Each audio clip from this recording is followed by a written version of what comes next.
Guys আজ আমি চলে এসেছি নতুন একটা ভিডিও করতে। তোমরা আগের ভিডিও দেখেছিলে যে কী করে আমরা লোগো তৈরি করতে পারবে। সামনে এরকম করে তোমার ইচ্ছা হতে এগুলো তুমি টিপবে, ওগুলো হয়ে যাবে।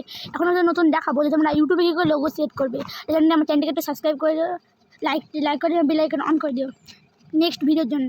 আমি এবার দেখাবো তোমাদেরকে, আর কমেন্টও করো।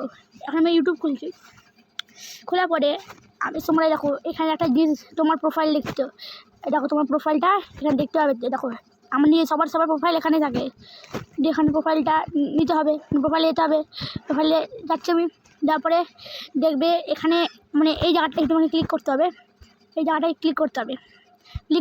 ক্লিক করার পরে তোমার ছবি দিতে গেলে তোমাকে এইখানে এই পেন্সিল ডটটা এখানে তোমাকে ক্লিক করতে হবে।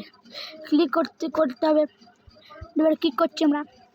দেখো এবার তুমি এখান থেকে তোমার নামও চেঞ্জ করতে পারো আবার তুমি এখানে ছবি দিতে পারো। আমি এখন মানে লোগোটা দেখাবো, যেন তোমাদেরকে এইটাই ক্লিক করতে হবে, আমি ক্লিক করে দিচ্ছি। এবার দেখো তুমি যে লোগোটা বানিয়েছিলে তোমার ইচ্ছা মতো, ধরো আমি এইটাকে সিলেক্ট করছি, আমি এইটাকে সিলেক্ট করছি, আমি এই লোগোটাকে আমি টিপার পরে এখানে দেখো তোমার নিচে দেখো এখানে লেখা আছে সেভ অ্যাজ প্রোফাইল পিকচার।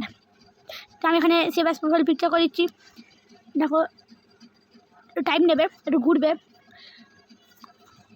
বেশিক্ষণ না, অল্প সময় ঘোরার পরে দেখো আমার এই মুহূর্তে দেখাচ্ছে। এখন আমি বেরিয়ে যাচ্ছি আমার ইয়ে থেকে। দাঁড়াও একবার রিফ্রেশ মারতে হবে, একবার আমি রিফ্রেশ করি, তারপর তোমাদের আবার দেখাচ্ছি। দেখো আবার ইউটিউব খুলছি, আমি ইউটিউব খুলছি।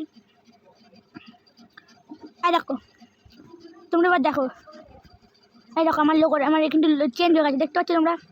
তাহলে তোমাদেরকে আমি একবার দেখাচ্ছি ফুললি ওপেন করে। দেখো আমার এখানে এরকম ছিল, দেখো চেঞ্জ হয়ে গেছে। এই দেখো আমি এটা সিলেক্ট করেছিলাম, ওটা হয়ে গেছে। তো তোমরা এরকম করে তোমার ইচ্ছা মতো লোগো সেট করতে পারো ইউটিউবে। শুধু ইউটিউবে না, পরে প্লে স্টোরেও করতে পারবে, অন্যান্য জায়গাতেও করতে পারো। সেটাই পরে ভিডিও দেখাবো। টাটা বাই বাই, আবার পরে ভিডিও দেখাবে।